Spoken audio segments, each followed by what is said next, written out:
Hello students, आपका एक बार फिर स्वागत है मेरे YouTube चैनल पर।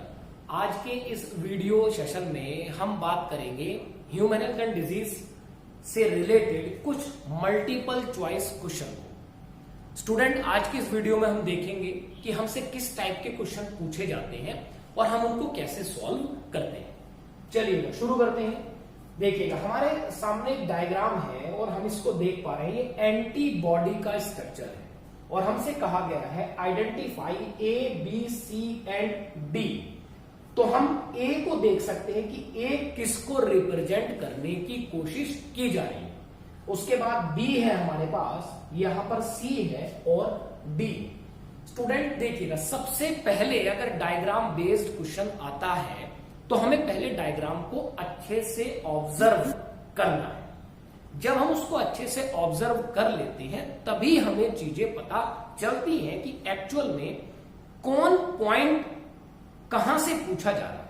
चलिए ऑप्शन देखते हैं। अब ऑप्शन भी हमें दिए गए कि ए लाइट चेन है, डाइसल्फाइड बॉन्ड है, एंटीजन बाइंडिंग साइट है, या बी जो है लाइट चेन है, हैवी चेन है, और डी है एंटीजन बाइंडिंग साइट। तो चलिएगा शुरू करते हैं।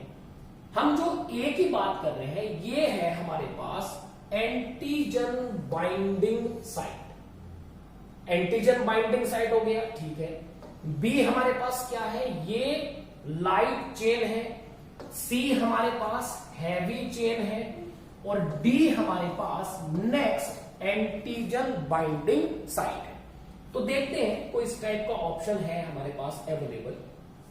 हम देख रहे हैं यहां पर option C, A antigen binding site, B light chain, C heavy chain और डी एंटीजन बाइंडिंग साइट। तो हमारा जो आंसर है वो ये है इस क्वेश्चन के हिसाब से। देखिएगा, यहां पर भी हम मेंशन कर सकते हैं, ये एंटीजन बाइंडिंग साइट है, ये क्या है, ये लाइट चेन है, और ये हैवी चेन है, और ये भी एंटीजन बाइंडिंग साइट है।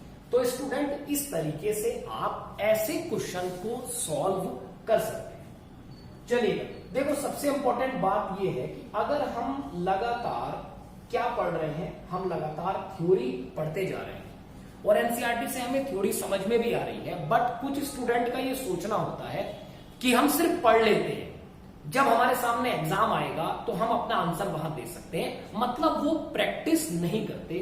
ये बात पूरी तरह से गलत है। अगर आप प्रैक्टिस नहीं कर रहे हैं तो आपको नहीं पता चलेगा कि आप एक्चुअल में क्या पढ़ाई कर रहे हैं। तो सबसे इंपॉर्टेंट है, हर एग्जाम, हर क्वेश्चन, हर आपका चैप्टर कंप्लीट होने के बाद आप उससे रिलेटेड क्वेश्चंस जरूर सॉल्व करिएगा। अब देखिएगा, हमारे सामने ये स्ट्रक्चर हमें दिखाया गया है, डायग्राम। इसको आप देखकर पहचान सकते हैं, ये जो लीफ है, ये लीफ है cannabis sativa plant. Cannabis sativa plant, जिसको भांग भी हम कहते हैं। और कैनाबिस सैटाइवा, कैनाबिनॉइड्स हमने पढ़ा है, ग्रुप ऑफ केमिकल्स, चरस, गांजा, मैरिजुआना, हशीश, ये हमने पढ़े हैं यहां पर। तो हम इसको इजीली पहचान सकते हैं। कैनाबिस, क्या ये स्मैक प्रोड्यूस करता है? नहीं। इरिथ्रोजाइलम, क्या ये इरिथ्रोजाइलम है और ये क्रैक प्रोड्यूस करता है? ये इरिथ्रोजाइलम नहीं है। पेपेवर, क्या ये ओपियम पोपी प्लांट है जो मॉर्फिन प्रोड्यूस करता है? नहीं। क्या ये कैनाबिस है जो चरस दे सकता है? यही हमारा आंसर है। ये कैनाबिस सैटाइवा का प्लांट है जिससे हम केमिकली क्या ले सकते हैं, हम चरस ले सकते हैं। ये भी कैनाबिनॉइड्स में इंक्लूड होता है। तो आप इस तरीके से अपना आंसर निकाल सकते हैं। चलिएगा नेक्स्ट देखते हैं आगे। हाँ जी, ये देखिएगा, ये क्वेश्चन है हमारे पास। इस टाइप के क्वेश्चन भी हमसे पूछे जा सकते हैं। हमें पूरा आइडिया होना चाहिए, पूरी स्टेटमेंट हमें क्लियर होनी चाहिए, तभी आप अपने आंसर पर पूछ सकते हैं। AIDS was reported first time in 1981, ये स्टेटमेंट सही है। एड्स को 1981 में यूएसए में डिटेक्ट किया गया था। Genetic material of HIV is ssRNA, single stranded RNA है, सही है। HIV attack macrophage and helper T cell, ये बात भी सही है। AIDS is detected by ELISA test, ये बात भी सही है। तो हमारे पास चारों स्टेटमेंट जो है वो सही है, ऑल आर करेक्ट, ये हमारा आंसर है। दूसरा, एक इसी से रिलेटेड एक क्वेश्चन हमें दिया गया है, how many pairs are incorrect. देखो सबसे इंपॉर्टेंट चीज ये है, बहुत बार ऐसा होता है हम ये जल्दी में पढ़ना भूल जाते हैं, पता नहीं कहां की जल्दी हो रही है कि वो करेक्ट पूछ रहा है या इनकरेक्ट। तो आपको इस चीज पर भी ध्यान देना है, तभी तो आप प्रॉपर आंसर निकाल पाओगे अपना।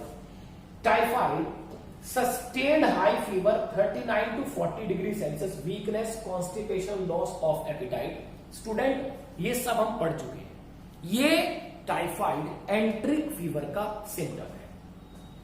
Dysentery and diphtheria bacterial disease है, बिल्कुल सही है। Haemophilus influenza, pneumonia which infect the alveoli of lungs, ये बात भी बिल्कुल सही है।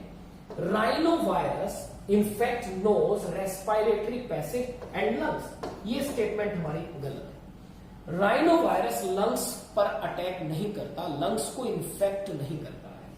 और उसके बाद है मलेरिया, क्या मलेरिया विडाल टेस्ट से रिलेटेड है? मलेरिया विडाल टेस्ट से रिलेटेड नहीं है, विडाल टेस्ट से रिलेटेड टाइफाइड फीवर है। तो आप देख रहे हैं यहां पर इनकरेक्ट पेयर पूछे हैं, तो यहां दो पेयर जो हैं वो इनकरेक्ट है, इसलिए हमारा आंसर है 2 पेयर्स। चलिए आगे चलते हैं। देखिए आगे हमारे पास कुछ क्वेश्चन है जो इम्यूनिटी से रिलेटेड हमें नजर आ रहे हैं, चलिएगा उनको भी पढ़ लेते हैं। The immunity obtain after the body has recovered from a disease. हमें कोई बीमारी हुई और हमने उससे रिकवर कर लिया है, हम उससे बच गए हैं, तो हमसे पूछा गया है वो कौन सी इम्यूनिटी होगी, तो हम उसको कंसिडर करते हैं एक्टिव इम्यूनिटी, जिसको नॉर्मली कहा जाता है एक तरीके से इनबॉर्न। नेचुरल इन्फेक्शन हमें होता है, इनबॉर्न नहीं, वो इन्नेट इम्यूनिटी होती है। एक्टिव इम्यूनिटी आप उसको कंसिडर कर रहे हैं जब हमारी बॉडी में कोई भी पैथोजन आता है तो हमारी बॉडी अपने आप ही एंटीबॉडी बनाती है, this is known as active immunity. उसके बाद है which of the following is primarily concern with protection against germs. मतलब जर्म्स, जर्म्स किसको कह रहे हैं? Disease causing micro organism. वो कौन सा प्राइमरी कंसर्न ऑर्गन है जो हमें जर्म से बचाने का काम करता है? स्टूडेंट वो है हमारे पास लिम्फेटिक टिश्यू। लीवर का काम ये नहीं होता, लीवर तो chemical factory of the body consider किया जाता है। किडनी मेनली फिल्टर करती है हमारे ब्लड को, और थायराइड थायरोक्सिन हार्मोन का सिक्रीशन करती है। लिम्फेटिक टिश्यू इसलिए होते हैं क्योंकि लिम्फेटिक टिश्यू में ही हमारे पास बी लिम्फोसाइट या टी लिम्फोसाइट किसी भी एंटीजन से, पैथोजेनिक एंटीजन से इंट्रैक्शन करने का काम करती है, इसलिए हमारा आंसर लिम्फेटिक टिश्यू है। उसके बाद हम कह रहे हैं short lived immunity acquired from mother to foetus across placenta और through mother milk to the infant is categorised by. इसको समझने की जरूरत है। ये हमसे क्या कह रहा है? ये हमसे कह रहा है कि एक acquired immunity from mother to foetus, जो मदर से फीटस के पास जा रही है, थ्रू प्लेसेंटा और थ्रू मदर मिल्क। मतलब अगर हम इन्फेंट की बात करते हैं वो भी मदर से दूसरी बॉडी है, अगर हम बात करते हैं फीटस की वो भी मदर से दूसरी बॉडी है, तो फीटस और इन्फेंट दोनों ही बनी बनाई रेडीमेड एंटीबॉडी रिसीव कर रहे हैं। और जिस केस में हम रेडीमेड एंटीबॉडी की बात करते हैं वहां आंसर होता है पैसिव इम्यूनिटी। पैसिव इम्यूनिटी का मतलब होता है when host receive pre form, मतलब बनी बनाई एंटीबॉडी जब हम रिसीव करते हैं उसको कहा गया है पैसिव इम्यूनिटी। चलिए इसके बाद अब हम और एक क्वेश्चन देखते हैं।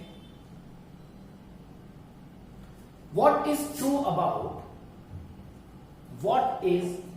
about T lymphocyte in mammal?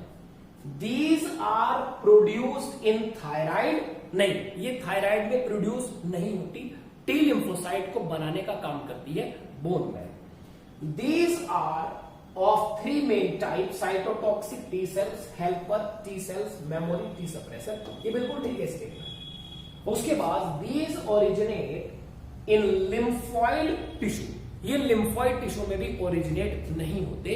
Even हम ये कह सकते हैं कि आफ्टर मैचुरेशन ये एक्शन दिखाने के लिए सेकेंडरी लिम्फॉइड टिश्यू में जाते हैं। और उसके बाद है they scavenge damage cells and cellular debris, तो ये काम भी इनका डायरेक्टली नहीं है। इसलिए हमने कहा है what is true about T lymphocyte? These are three main types: cytotoxic T cell, T helper and T suppressor। तो स्टूडेंट इस तरीके के क्वेश्चन हमसे नॉर्मली पूछे जाते हैं। इस चैप्टर में आपको इसी तरीके के क्वेश्चन मिलेंगे और मेरे YouTube चैनल पर आपको ऐसे ही क्वेश्चन हम इसी वीडियो ऐसे ही वे में उनको हम सॉल्व करेंगे। तो लगातार ऐसे ही क्वेश्चंस को सॉल्व करने के लिए, वीडियोस देखने के लिए आप मेरे YouTube चैनल से जुड़े रहिएगा। Thank you so much students and best of